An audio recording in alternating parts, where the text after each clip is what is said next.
नमस्कार, मैं हूं आपके साथ अभिषेक पुंडीर।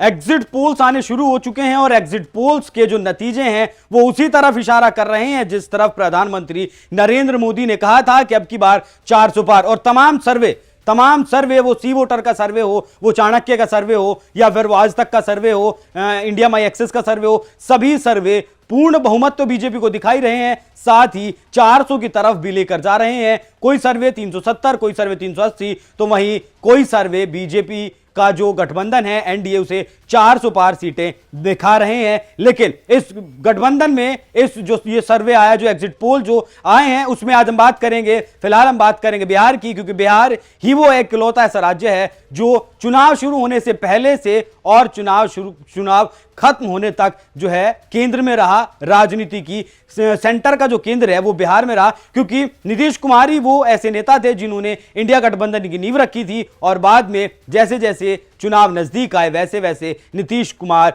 बीजेपी के साथ हो लिए और फिर भी नीतीश कुमार ने उतनी ही सीटें बीजेपी से मांगी जितनी सीटों पर वो 2019 में लड़े थे और जीते भी थे। लेकिन इस बार ऐसा कहा जा रहा है कि बिहार में जो नीतीश कुमार की छवि थी वो लगातार पलटू राम की जो छवि बनी थी उसकी विश्वसनीयता कम हुई है और उस छवि का बीजेपी को थोड़ा सा नुकसान वहां अब जो है उठाना पड़ रहा है। जिस बीजेपी के गठबंधन को, एनडीए गठबंधन को 2019 में 40 में से 39 सीटें मिली थी, जिसमें से 17 बीजेपी को और 16 नीतीश कुमार को और 5 जो है उसके साथी को मिली थी लोजपा को, जिसकी कमान फिलहाल चिराग पासवान के हाथ में। फिलहाल भी इस बार भी उन्हें 5 ही सीटें दी गई थी। लेकिन इस बार जो एग्जिट पोल्स आ रहे हैं वो बिहार में बीजेपी को 29 से 31 सीटें जो है दे रहे हैं। वहीं इंडिया गठबंधन जिसके पास कांग्रेस पार्टी के पास मात्र 2019 में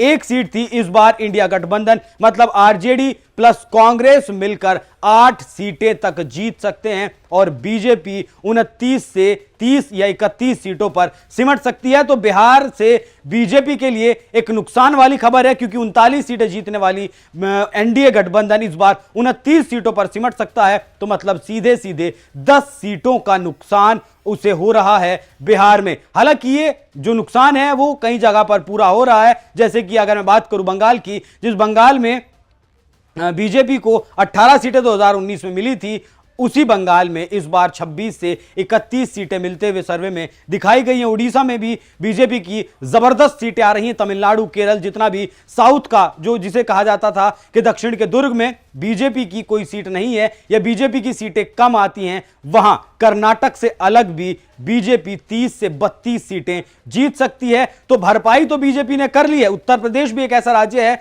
जहां बीजेपी ने 62 सीटें जीती थी, उसके सहयोगी ने 2 सीटें जीती थी और इस बार अनुमान ऐसा है कि 70 से 72 सीटें इस बार उत्तर प्रदेश में बीजेपी ला सकती है। लेकिन बिहार एक ऐसा राज्य है जहां जो वोटर है वो जाति के आधार पर ज्यादा बटा हुआ है, वो अपनी जाति विशेष के कैंडिडेट पर ज्यादा भरोसा करता है और नीतीश कुमार की जो अविश्वसनीयता थी वो इस बार बीजेपी को भारी पड़ती हुई दिखाई दे रही। क्योंकि जिस वक्त ये खबरें चल रही थी कि बीजेपी में आ सकते हैं नीतीश कुमार, उस वक्त ऐसा कहा जा रहा था कि अगर बीजेपी में नीतीश कुमार ना आए तो ही बेहतर है, क्योंकि अगर बीजेपी में नीतीश कुमार आते हैं तो उससे बीजेपी की छवि को भी धक्का लगेगा।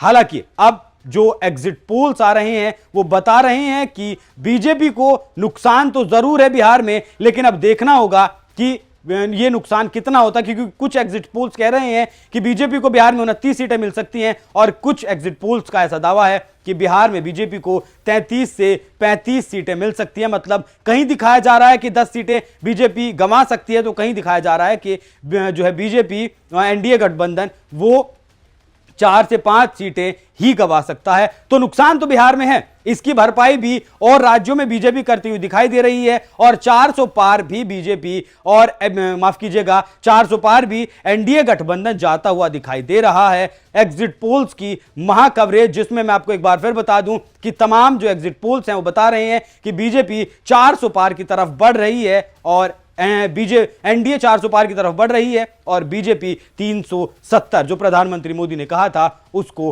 पार कर रही है। तो जिस तरीके से बिहार में बीजेपी को घाटा हुआ है उस पर आपकी क्या कुछ राय है, कमेंट कर हमें जरूर बताएं। नमस्कार।